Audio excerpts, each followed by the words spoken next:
কাদের চাপে মারা গেল? তৃণমূলের চাপে? মৃত অবৈধ ভুয়া ভোটার রাখার জন্য সবচেয়ে বেশি যদি কেউ চাপ দিয়ে থাকে, বিডিওরা চাপ দিয়েছে। এসআইআর এর আতঙ্কে যারা মারা গেছে তাদের ক্ষতিপূরণ দেওয়ার কথা ঘোষণা করেছেন মুখ্যমন্ত্রী। আর এই নিয়ে প্রশ্ন তুলে সরব হলেন রাজ্যের বিরোধী দলনেতা শুভেন্দু অধিকারী। মালদহ একটি অনুষ্ঠানে এসে তিনি জানান, নিরপেক্ষ তদন্তের দাবি রাখছি আমি। মৃত এবং অবৈধ ভোটার রাখার জন্য কেউ যদি চাপ দিয়ে রাখেন তাহলে বিডিওরা দিয়েছেন, তৃণমূলের নেতারা চাপ দিয়েছে। নিরপেক্ষ সংস্থাকে দিয়ে তদন্ত করে আমি নিরপেক্ষ তদন্তের দাবি করছি। নিরপেক্ষ তদন্ত দাবি করছি। কাদের চাপে মারা গেল?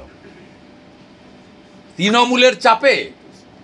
মৃত অবৈধ ভুয়া ভোটার রাখার জন্য সবচেয়ে বেশি যদি কেউ চাপ দিয়ে থাকে, বিডিওরা চাপ দিয়েছে, তৃণমূলের নেতারা চাপ দিয়েছে। নিরপেক্ষ সংস্থাকে দিয়ে, সিটিং বিচারপতিকে দিয়ে তদন্ত করে কার চাপে যদি মারা যায়, সত্যি মিথ্যা আমি জানি না, এই সময়কালে কেউ অসুস্থ হয়েও মারা যেতে পারে। কোচবিহারে একজন দুর্ঘটনাতেও মারা গেছে, রোড অ্যাক্সিডেন্ট।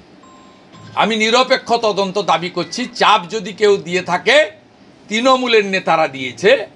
চাপ যদি কেউ দিয়ে থাকে, দলদাস এক শ্রেণীর বিডিও যারা ইআরও আছেন তারা দিয়েছেন। ভারতীয় জনতা পার্টির সঙ্গে এর কোনো সম্পর্ক। সেই সঙ্গে তিনি বলেন, 1,25,00,000 ভুয়ো জব কার্ড রয়েছে, 7,000 কোটি টাকা সাইফোন করেছে। বাংলাদেশিদের খাতে শুধু লক্ষ্মীর ভান্ডার নয়, 100 দিনের কাজের টাকাও চলে গেছে বাংলাদেশি মুসলিম অবৈধ অনুপ্রবেশকারীদের কাছে। 1,25,00,000 ভুয়া জব কার্ড, 7,000 কোটি টাকা সাইফোন করেছে বাংলাদেশিদের খাতে। শুধু লক্ষ্মীর ভান্ডার নয়, 100 দিনের কাজের টাকাও চলে গেছে বাংলাদেশি মুসলিম অবৈধ অনুপ্রবেশকারীর কাছে। আমি এই সব দিচ্ছি মাননীয় মুখ্যমন্ত্রীকে। আপনি ইউপিএ 2-তে ছিলেন 2004 থেকে 14।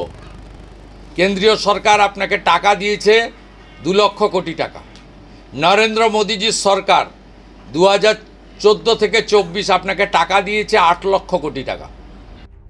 মালদা থেকে পরিতোষ সরকারের প্রতিবেদন, নিউজ টুডে।